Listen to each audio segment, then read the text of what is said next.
Ándale, aquí aparecieron dos historias. Aguanten un poco. La primera es esta. Dos historias antes de entrar al capítulo 18 y ya cerrar, porque ya solamente vamos a leer algo al respecto. Pero vean esta hermosísima historia. También dijo: un hombre tenía dos hijos y el menor de ellos dijo a su padre: Padre, dame la parte de los bienes que me corresponde. Y le repartió los bienes el papá. No muchos días después, juntándolo todo, el hijo menor se fue lejos a una provincia apartada y allí desperdició sus bienes heredados, su herencia, viviendo perdidamente. Y cuando todo lo hubo mal gastado, vino una gran hambre en aquella provincia y comenzó a faltarle. Y fue y se arrimó a uno de los ciudadanos de aquella tierra, el cual le envió a su hacienda para que apacentase cerdos. Le puse ese énfasis porque entre los judíos apacentar cerdos era un trabajo humillante, degradante, porque los cerdos representan la suciedad, las cosas más detestables.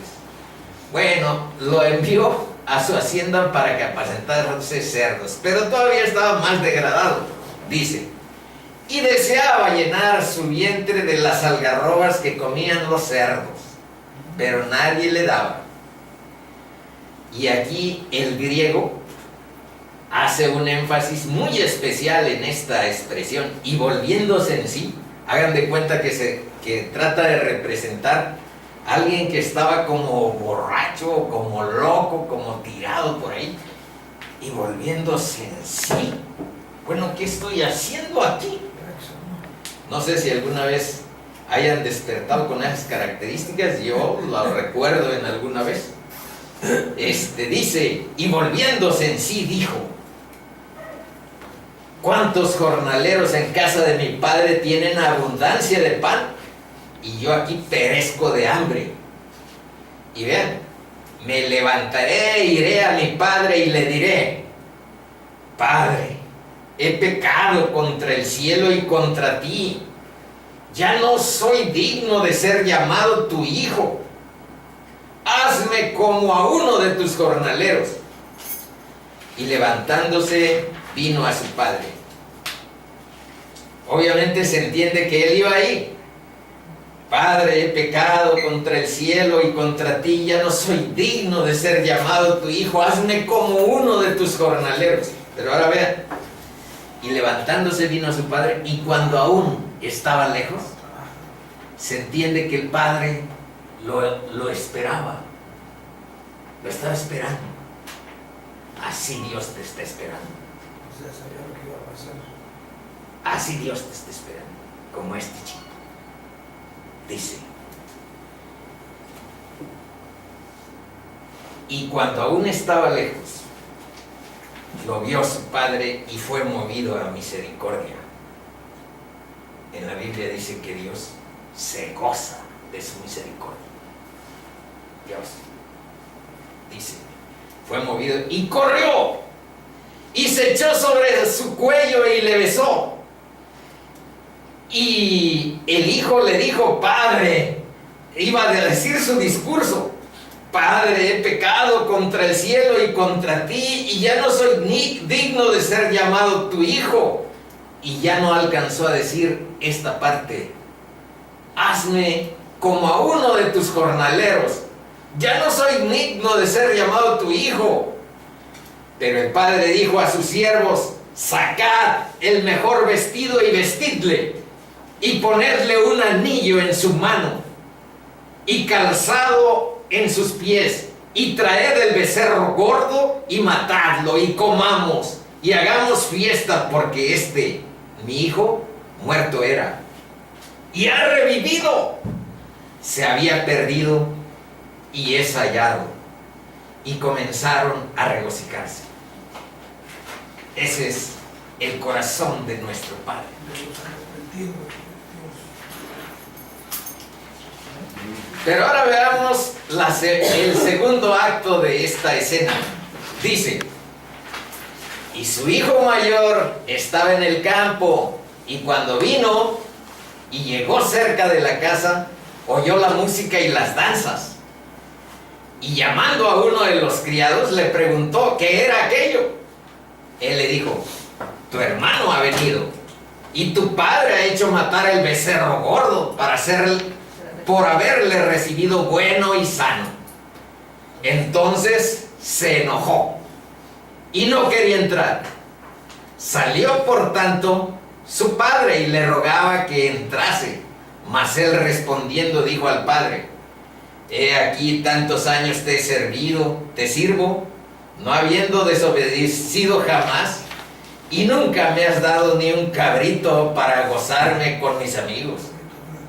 Pero cuando vino tu hijo, vean, no dice cuando vino mi hermano, no dice, sino cuando vino tu hijo, que ha consumido tus bienes con rameras, has hecho matar para él el becerro gordo. Él entonces le dijo: hijo, tú siempre estás conmigo, y todas mis cosas son tuyas. Mas era necesario hacer fiesta y regocijarnos, porque tu hermano era muerto y ha revivido, se había perdido y es hallado. Hermanos, una de las características de entrar al reino de Dios es que tú nunca vas a sentir que mereces estar ahí. Es la misericordia de Dios, es el amor de Dios lo que hace que se genere esa salvación. Tú no mereces.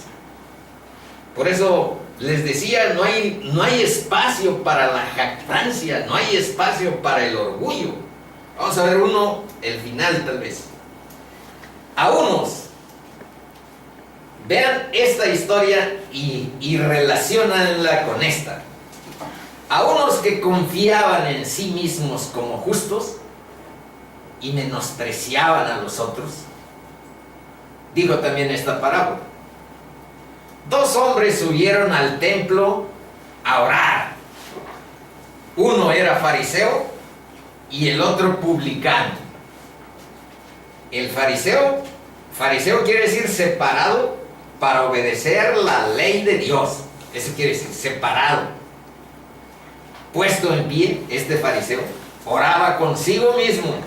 Vean eso, oraba consigo mismo. No oraba a Dios, oraba consigo mismo de esta manera. Pero le decía a Dios lo siguiente: Dios, te doy gracias porque no soy como los otros hombres, ladrones, injustos, adúlteros, ni aún como este publicano. Ayuno 2 veces a la semana. En realidad, la ley no decía que ayunaras 2 veces a la semana.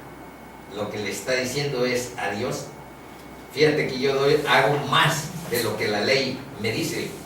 Era en Yom Kippur, que es algo así como el día del arrepentimiento, a donde sí estaba en la ley que tenías que ayunar. Pero 2 veces a la semana son 104 veces al año, no una. Y eso le está orando frente a Dios. Yo no soy como los otros ladrones, injustos, adúlteros. Doy mis diezmos de todo lo que gano y ayuno 2 veces por semana. Pero el otro, más el publicano, estando lejos, no quería ni aún alzar los ojos al cielo, sino que se golpeaba el pecho diciendo: Dios, sé propicio a mí, pecador. Vean la conclusión de Cristo.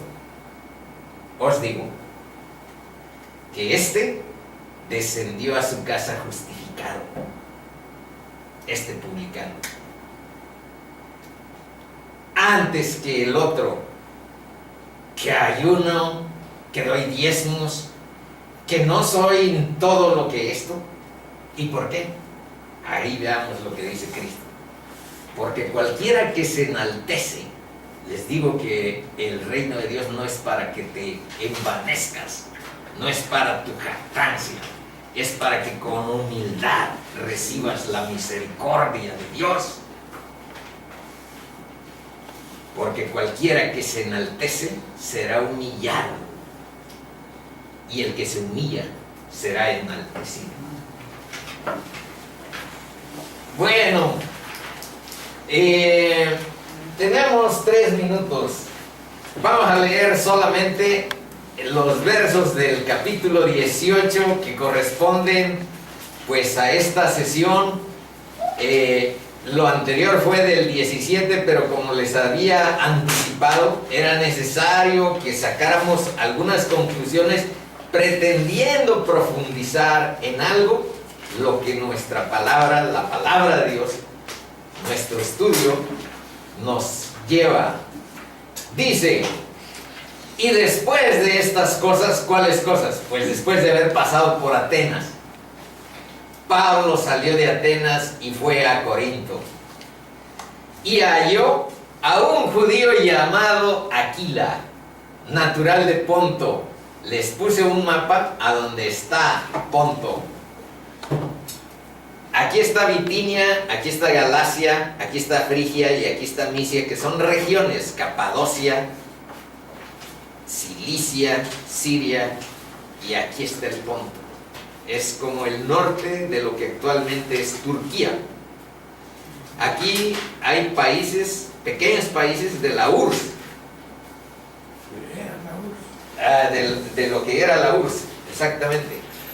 Y ahora son pequeños países por ahí ya independientes. Acá, desde por acá, toda esta área es lo que actualmente es Turquía. Por acá más o menos está Estambul, y aquí está el Ponto. Aquí dice en esta fracción a qué se dedicaba Pablo aparte de evangelizar, y dice lo siguiente: y halló un judío llamado Aquila, natural de Ponto, recién venido de Italia, con Priscila su mujer, por cuanto Claudio había mandado que todos los judíos saliesen de Roma. Hubo un decreto del emperador para expulsar a todos los judíos de Roma, porque habían desestabilizado con pugnas internas a la ciudad. ¿Y saben cuál se considera que debió haber sido? Pues justamente el cristianismo. Justamente que los judíos que no reconocieron a Cristo, pues generaban desestabilidad, bronca, gran pelea con quienes sí lo consideraban el Mesías, el Dios que vino a encarnarse para salvarnos, como finalmente lo es. Bueno, fue a ellos, y como era del mismo oficio, aquí dice cuál era el oficio de Pablo: Aquila y Priscila. Aquila es nombre de hombre, y Priscila es nombre de mujer, su esposa. Y aquí dice que a qué se dedicaba Pablo. Y como era del mismo oficio, se quedó con ellos y trabajaban juntos, pues el oficio de ellos era hacer tiendas. Esas tiendas de campaña que hay en el desierto, esas los hacía Pablo, Aquila y Priscila. Ese era su oficio. Y discutía en la sinagoga. Les digo que aquí no hay mucha diferencia, porque vean lo que discutía Pablo en la sinagoga todos los días de reposo, que eran los sábados, y persuadía a judíos y a griegos. Y cuando Silas y Timoteo, acuérdense que se habían quedado Silas y Timoteo aquí en Tesalónica, en Berea se habían quedado. En Filipos se quedó Lucas, en Tesalónica no se quedaron, se quedaron en Berea. Y dice que cuando estos vinieron de Macedonia, Pablo estaba entregado por entero a la predicación de la palabra, testificando a los judíos que Jesús era el Cristo. Y lo que siempre hemos estado leyendo en otras sinagogas, pero oponiéndose y blasfemando estos, les dijo, sacudiéndose los vestidos, Pablo les dijo, vuestra sangre sea sobre vuestra propia cabeza, yo limpio, desde ahora me iré a los gentiles. Y saliendo de allí se fue a la casa de uno llamado Justo, temeroso de Dios, la cual estaba junto a la sinagoga. Y Crispo, el principal de la sinagoga, creyó en el Señor con toda su casa, y muchos de los corintios, oyendo, creían y eran bautizados. Entonces vean lo que apareció aquí en Corinto y por qué se quedaron tantísimo tiempo en Corinto. Vamos a ver cuánto tiempo se quedaron y qué pasó. Vean, 9. Entonces el Señor, ¿quién es el Señor? Cristo Jesús,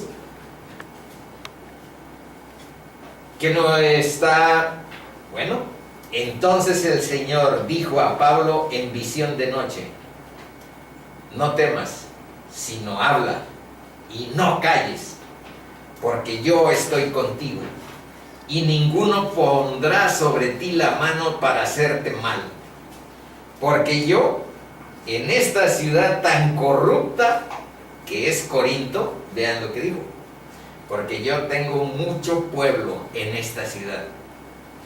¿Y cuánto se quedó Pablo en esta ciudad? Vean. Y se detuvo allí con Silas, con Timoteo, Pablo, 1 año y 6 meses, enseñándoles la palabra de Dios. Bueno, les pido medio minuto que nos pongamos de pie. Señor, gracias por tu palabra y gracias por nuestra guía, por la guía espiritual que tú dispones para nuestro corazón, de ir asentando tu verdad, de ir edificando nuestra vida espiritual, fortaleciéndola. Gracias, Señor. Te pedimos que bendigas nuestra vida, que la guardes, que la protejas. Señor, necesitamos de tu presencia en nuestra vida porque vivimos una condición social angustiosa en cuanto a la presencia de factores de inseguridad, de criminalidad, de oscuridad. Estamos rodeados de tinieblas. Señor, te pedimos que nos guardes, que nos guíes, que nos permitas edificar nuestra vida en la luz de tu verdad. Seguir a Cristo, seguir el camino, la verdad y la vida. Padre, todo te lo pedimos en el nombre de Jesús. Amén. Amén.